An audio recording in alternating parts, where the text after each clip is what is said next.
As jy net weet, hoe dikwels roep by jou uitgejaagdheid, dringender, en wanneer stilte se pyn, alleenheid se koue omring, roep by steeds.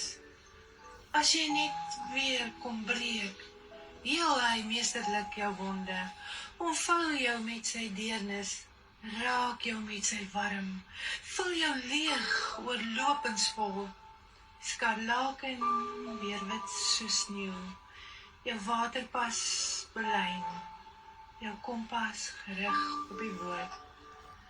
Vaar jy weer, vredevol, op vleuels van arend, as jy net